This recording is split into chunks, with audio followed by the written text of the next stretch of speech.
Hello there. Today I am reviewing The Fabulous Riverboat by Philip Jose Farmer, a novel of river world. And I am very grateful to have this book. It was sent to me by Chris of Liminal Spaces, a legend among booktubers, after he and I had done a buddy read of the first one in this series, which is To Your Scattered Bodies Go. Now, both Chris and I really enjoyed To Your Scattered Bodies Go, and I happened to mention that I didn't have the second one in the series, though I have all the rest of the series, and he very kindly sent this to me. So I've got this nice SF fiction edition with a really excellent cover with a flying riverboat, not quite fair, it never flew, and you've got a whole lot of science fiction-y themes here that don't actually relate really in any way to the book, but that's fine. I enjoyed reading it very much. I didn't enjoy it quite as much as To Your Scattered Bodies Go, and I hate having to say that because so many other people have said that, and when I started this book, it sounds a bit strange, but I started this book with a pleasant sense of low expectations, because so many people had said that it wasn't as good as the first one. And the first one was far from flawless, but it was very good indeed. Go watch our review of it. I'll post a link below if I remember. So the fact that it had a really super strong beginning was surprising and delightful to me. We start with Sam Clements, who of course is the author who wrote under the name of Mark Twain. He wrote Tom Sawyer, Huckleberry Finn. He wrote a whole heap of stuff based around the Mississippi, and he was actually a Mississippi boat pilot at one stage of his life as well, which is, I think, the source of this whole book. Now, Sam Clement, at the excellent beginning of this book, is on a bamboo boat that was built primarily by Vikings. It's mostly habited by Vikings, and they are sailing down the river on the hunt for metal. Now, the main Viking, I think his name was Eric Bloodaxe. It's a long time ago. Yep, Eric Bloodaxe has metal in his axe, and he is under the impression that Clements knows the source of more metal and that he wants it for his riverboat. Now, that's not entirely true, but Clements is traveling with them. In this book, we do not have the same protagonist that we had in To Your Scattered Bodies Go. That was Richard Burton,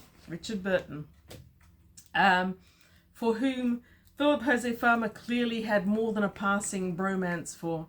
But here we start with Sam Clements, and it was such a good start. I've mentioned that already, I know. Anyway, after all the mediocre reviews, I was thrilled at how much I was enjoying it.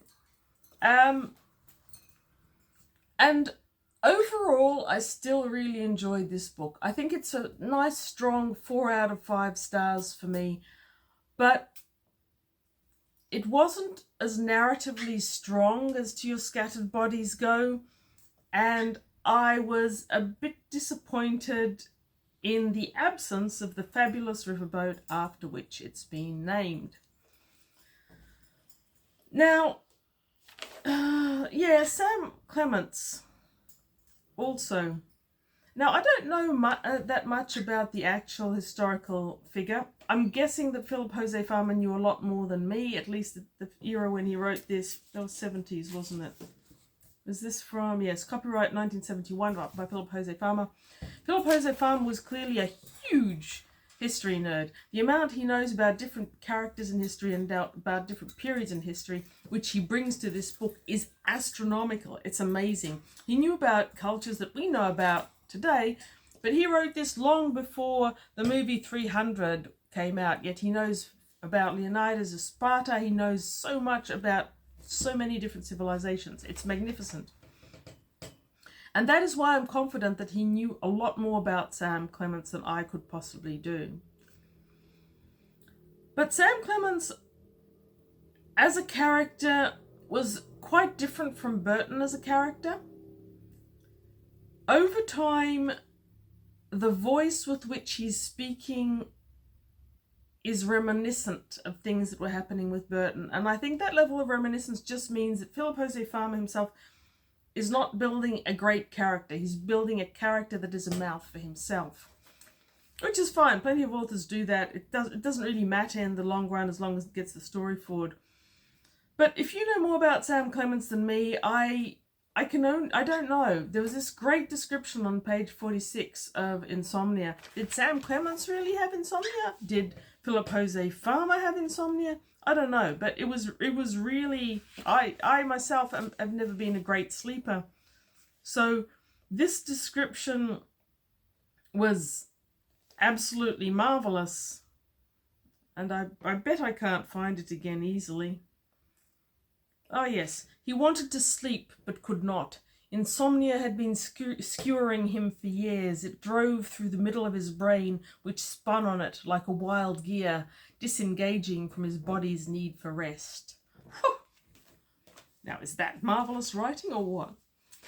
But yes, so there were lots of elements of Sam Clements that I don't know about. Was he really a depressive character? Did he have this insomnia? Was he self-flagellating to the point of complete incompetence, as this book regularly suggests? Did he drive his wife, Olivia, away with this same depressiveness? I don't know. However, as a character, Sam often felt kind of superficial. And the way he was written, Farmer was clearly going to great lengths to write him of his era, the era in which Clements lived. And at times, the language and other elements were not fantabulous, shall we say, in that regard. So on page 32 or 33, Clements starts telling a joke. And then he doesn't finish it because he says it's a joke known to everyone. Well, it's not known to me, and it's not known to Google. I could not get an ending to this joke. I read through two-thirds of a joke and never got the ending. How dare you, Philip Jose Farmer? That was very annoying. Anyhow, the point about this joke was that Clements had heard it so many times in his lifetime, told so many ways. It's about a hunter or farmer or something that goes somewhere and asks for a night's lodging. I found similar jokes, but not that one.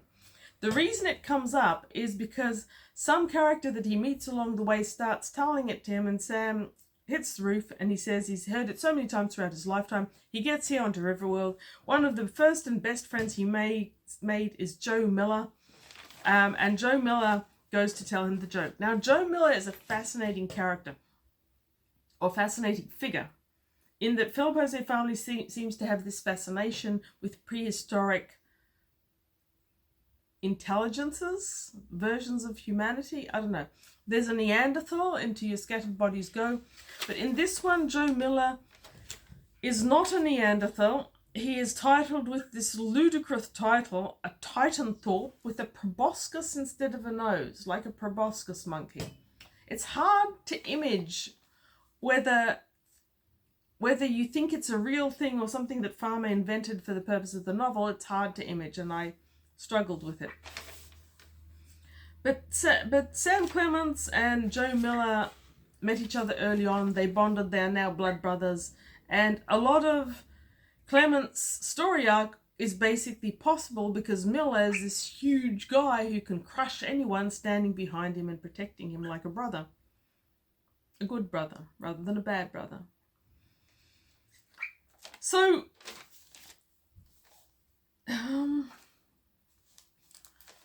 what happens next is that Sam is visited and recruited by a mysterious stranger. Now, anyone who's read the To Your Scattered Bodies Go knows that everyone is on Riverworld, but there's an end to Riverworld, and that there's an organizing team of men, women, or similar who are managing things. Burton himself has been visited by someone who claims to be against the status quo or the mainstream and is trying to encourage Burton to break through the glass ceiling or the glass wall or something, get behind what's happening on Riverworld.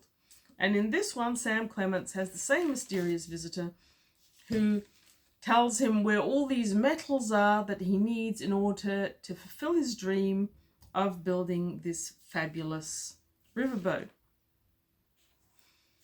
Now,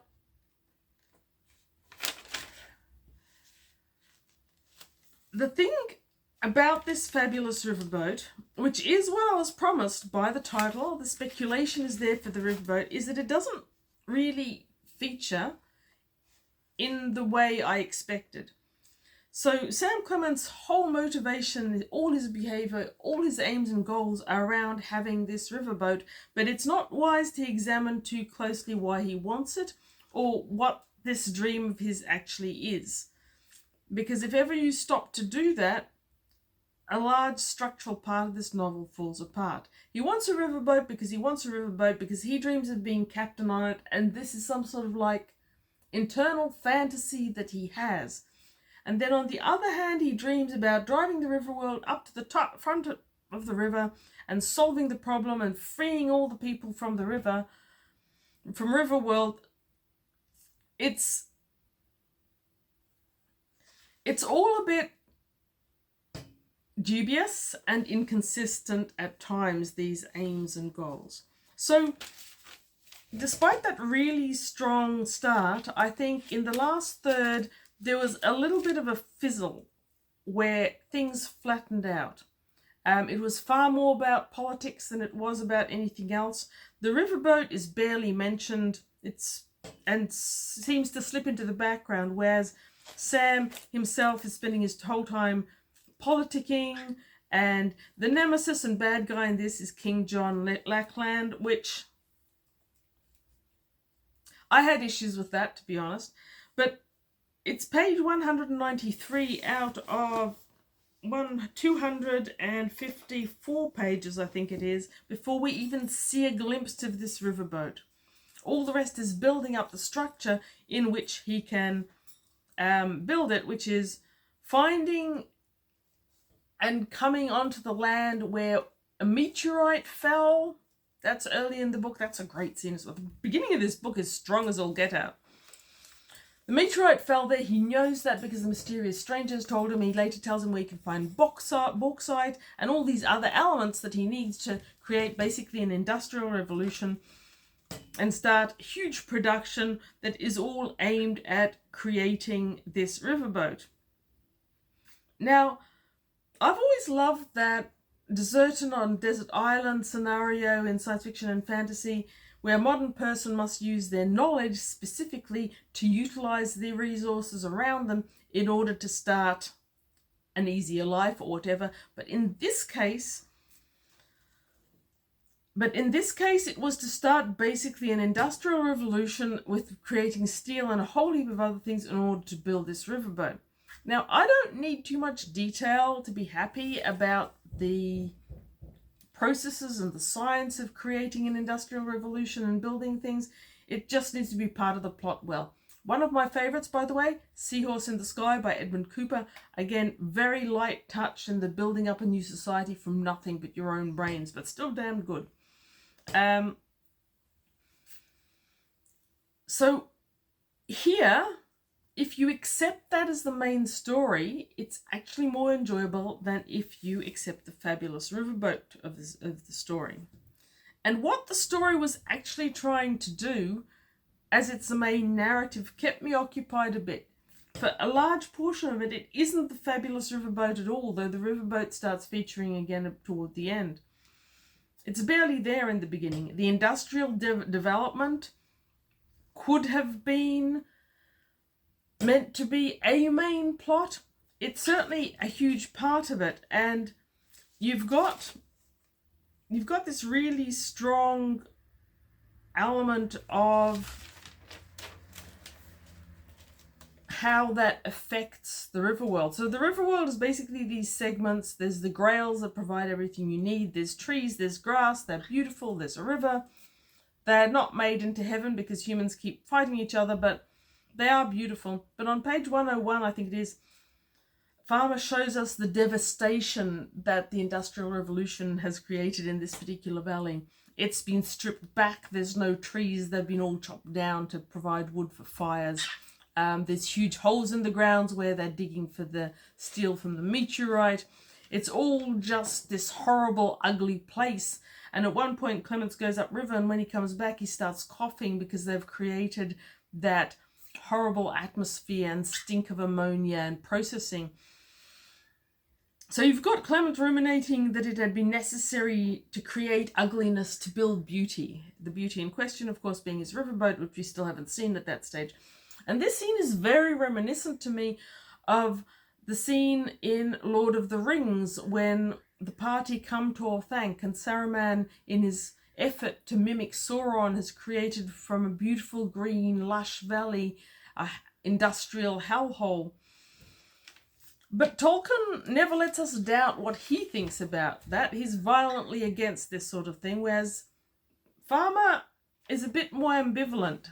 We have Clements describing how ugly it is, but we don't seem to have a condemnation of this. We seem to have this as a necessary step in the way of getting this riverboat that we need because Sam Clements wants to stand on the deck of something and say he's the captain or something. There's a lot of not justifying what's happening as well as not being clear about what the actual plot is. Another thing that could be the plot is the empire building, of which there is a lot. Back when I used to play video games or computer games or whatever you call them, one of my main tipples was Civilization, where you built up a civilization from scratch. And the politicking in this felt to me a lot like Civilization. So Farmer has created this part of the river in which Clements has bonded with King John Lackland. And a word on that. So historically speaking, there's a lot of historical characters and they could be considered a bit info-dumpy. Farmer has created John as the villain. And King John Plantagenet was often portrayed a villain in older history books. More modern history books have a tendency to redeem him. They tend to point out that while he was deeply loathed by all his contemporaries and subjects, which led to the signing of the Magna Carta, he wasn't by modern standards a terrible king. He was actually a better administrator than most of his family, who took their countries to rack and ruin by bringing up debts because they had to keep going away and fighting for whatever reason. But Richard Coeur de Lion, Richard Lionheart, beloved by his subjects even though he ran his country into the ground, couldn't stand England, barely stayed there for a few days, and only to take money to go away on crusade or other wars. John Lackland stayed in England. Mostly he did administrative things. He was great in emergencies. After floods, he was all over the country rebuilding. He was disliked, however. And Farmer has taken that on board. He obviously loathes Lackland, talks about him as being slimy and sly and double-crossing Clements, which is true. So he's the bad guy. But as well as John and Clements has insisted on another Magna Carta type document so that everyone in his particular part of the land, which I think he calls Paralando or something like that, sounds like Paralandra, isn't? They're all citizens, and everyone is working willingly in this industrial nightmare hole because they have hopes of going on the boat at the end of it. I mean, sure, whatever. What we also get is a huge amount of insight into the different countries and the different rulers around and the various wars they're waging on each other. Farmer seems to assume that in this type of scenario, basically what you'd have is a whole heap of people fighting each other for supremacy over not very much. And I'm sure that would happen in some cases, but his fascination with having everyone go to war on each other seems a bit unlikely to me. So the empire building could have been the actual purpose of this book. There's a lot of it. That while Clements and John have the steel from the meteorite, it's not steel, the metal from the meteorite, whatever, in their own section of Riverworld, the bauxite they rely on is up in another segment. This segment is ruled by some guy called Hacking, He's a black guy. He calls it Soul Land, and he wants it to all the blacks on Riverworld to be there and rule this world, which is going to be just lovely and harmonious because the whiteys aren't there to ruin it. This is stuff direct from this book. This is not my words. Don't algorithm me or anything. That's what this book is suggesting. So you've got a lot of race relations being mooted here. And I'm not sure that the way they're going to describe is going to be to the taste of everyone, especially not in America, where race issues are a bit more twitchy than in some other parts of the world. I feel that elements of that aren't going to be for everyone. I didn't think they were particularly bad. None of them were particularly new to me either. Having read a few reviews by other people, having finished the book, not before it, I never read the other reviews before I start them. Some people didn't love the race element to it. You've been warned, whatever. Now, another thing that some other reviewers didn't love, which I personally enjoyed thoroughly, was info dumping of history.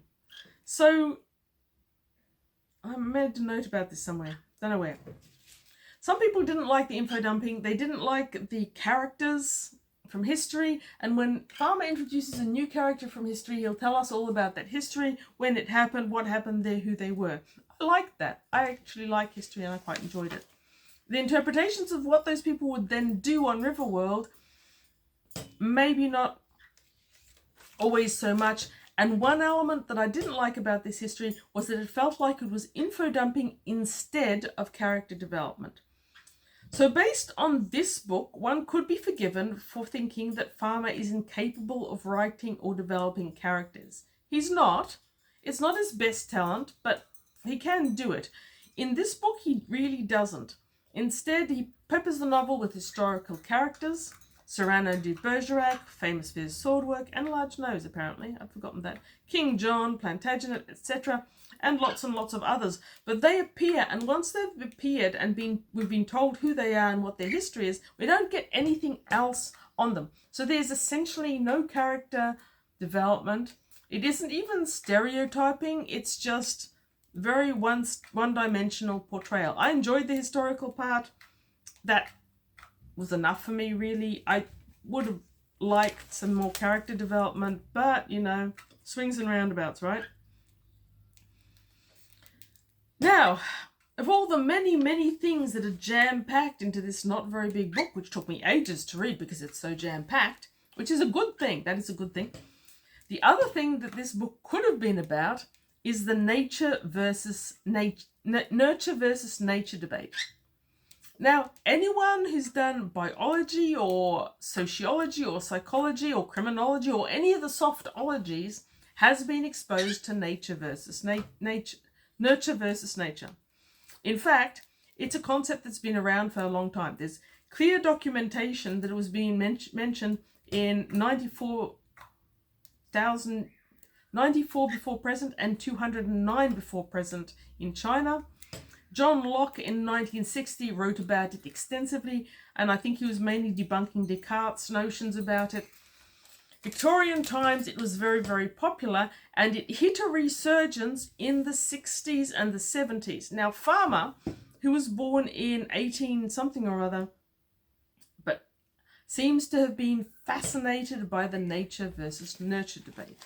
And what this debate is, basically, is if you take a person, is the person as they are, their beliefs, their habits, their physiology, everything about them, is it a result of nature, so what we'd call our genes, what they were born from, or is it a result of nurture?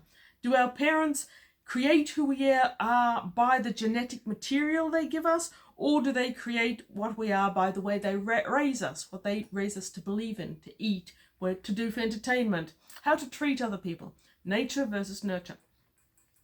It's always been a big query, as we can see, for more than 2,000 years.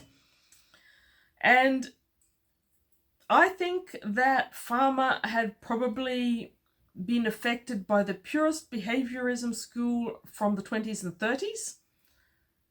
where Watson was propounding training and early training as setting a person's adult attitudes for life.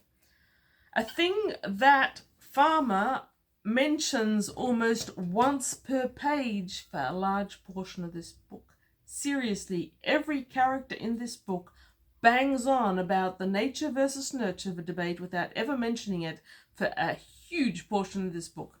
Doesn't start right away. It starts about, I don't know, here-ish, but then for about that much, it's like you can't get away from it all the time.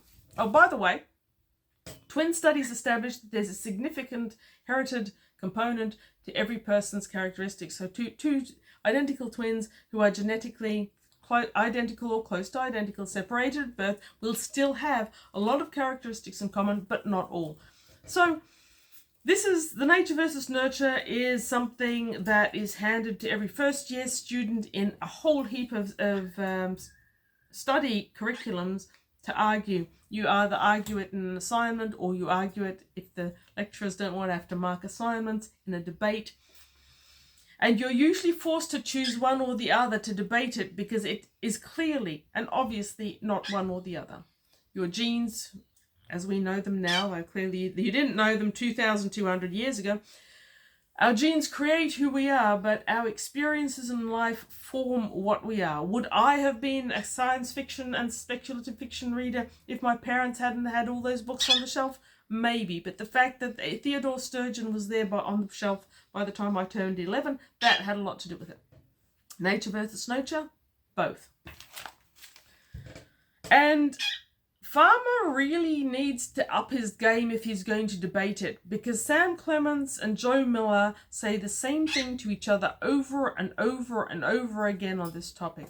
Hacking, the black guy, who's kind of a bad guy as well, is constantly banging on about how race can't ever be healed because Clements was born when he was born, and Mark Twain wrote about characters in Tom Sawyer and Huckleberry Finn that prove he's always going to be... I won't go there any further. So Riverworld showed up when determinism was a big debate, but before the genetics of the 1990s kind of squashed the problem a little bit. And yes, that was another thing that Farmer really, really was into. And it's an interesting thing to be into, but he can be quite repetitious about that. Okay. So, disappointments that other people have had, and which I kind of agree with, are the riverboat does not emerge until too late. So Clements' obsession with the boat makes no sense. It really doesn't. If he wants to get to the front of the river, he can do that quite adequately on a bamboo boat, like he did with the Vikings. He doesn't have to spend years and years devastating half the river in order to build one out of metal, only he does. And another thing about Clements, the boat, and determinism is Farmer seems to strongly believe that anyone who was a powerful man, there's one woman, but man, fair enough, in life is obviously going to be a powerful man on Riverworld. Starting with John, who was King John in England. And then there's a whole heap of people who were kings and commanders in life on Earth who come back onto Riverworld and are again. And I think this is very, very debatable. Farmer seems to believe it with a complete lack of criticism. But John was King of England because he was a Plantagenet and his father had been before him and two of his brothers before him as well. If John Plantagenet was born on a part of the river where no one knew who he was, no matter how sneaky he was very unlikely to end up with that level of power. And yet everyone who ends up in power on any part of the river pretty much was in power in their real life on Earth, except for Sam Clements. Clements has nothing going for him. He's whiny, he's indecisive, he was never in power on earth, and yet he somehow ends up with a whole segment of the river pretty much bowing to his obsession to build this riverboat and being willing to devastate the entire surroundings to do that. And those two things don't really even up in my head. Anyhow, there's a lot in this book, as you can tell, and it's well worth reading. If you enjoyed To Your Scattered Bodies Go, I think you will enjoy this at least as much as I did, and I did enjoy it. I wouldn't be complaining about it this much if I hadn't.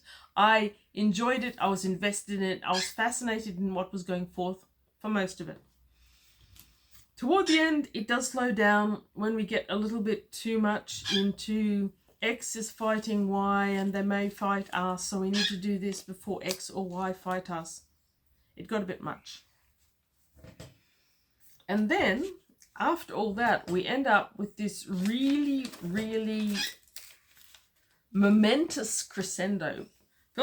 Jose Farmer is not terribly good at writing battles, in my estimation, but he is very good at writing destruction. And there was an invasion of Clements as part of the river, and it was wild, and I was thoroughly enjoying it.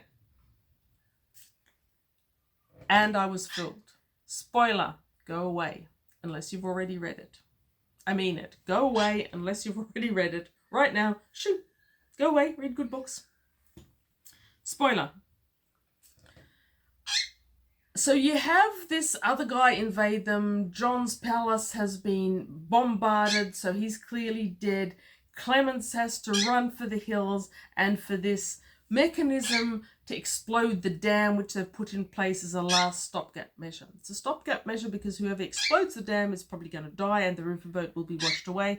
Sam Clements' whole life is about this riverboat, pretty much. Now, it turns out John didn't die. John double-crossed Clements, who accepts him back because the riverboat hasn't been destroyed, and so they finish it and they launch it only 26 years after the Riverworld reanimation happened, which is most unlikely. There's an awful lot to have happened in 26 years. I don't quite believe that. Given me 100, I'd have taken it, but 26? Nah. Yeah, nah. So they launch the boat, and Clements has his dream. He's standing in the wheelhouse, and then a toast is proposed. Joe Miller sniffs the drink and goes, there's something wrong with it. John's betrayed the betrayer once again, poisoned everyone, and steals the riverboat. And the thing is, this was set up to happen. You as the reader knew that John was going to double cross. Sam Clements knew that John was going to double cross. This is setting you up for failure because you know what's coming, and then it comes. And then nothing happens at the end of the book. And Sam Clements going, damn you, John, I will get my revenge. It's like most unlikely, you know what? If it wasn't for the story arc of these mysterious strangers who are trying to overthrow the real creators of Riverworld, and there might be something dodgy happening there that we're going to find out, I would be more than slightly reluctant to go on to Volume 3 at this stage. But in Volume 3, we're told in the epilogue that Sam Clements will indeed go up all the river. It doesn't promise anything about the riverboat, which is annoying. So Richard Francis Burton will be encountered. There are 12 in total of these people that have been recruited by the mysterious strangers. And there's also a technical note about the manufacture of potassium nitrate, which is nice. I like the technical note. I didn't like the ending. I felt that having put up with that much to finally see the riverboat for like 2 pages before it's stolen by John, which we've been essentially promised is going to happen, and if we, the readers, know it's going to happen, and Sam Clements knows it's going to happen, and he does nothing about it, it's hard to feel sorry for him. But I still enjoyed this book. I will admit to skim reading the last couple of pages, it was like, oh no, really? This is just too obvious. It's not unfair on Clements because he asked for it. It's unfair on the reader. We've been reading this whole book. You owe us more than this, Farmer. You owe us more than this. I'll go back and reread them tomorrow when I'm less aggravated. but I've just finished it now. Glad to have read it. I hope, Chris, that you're not still watching, because I don't think you've read this book, and I want you to read it before you've passed the spoiler. But if anyone who has watched this far, thank you for watching. Read good books, and maybe even this one. I would love to discuss more of the Riverworld series with people. I hope I get the chance. Long video. Thank you. Have a great day.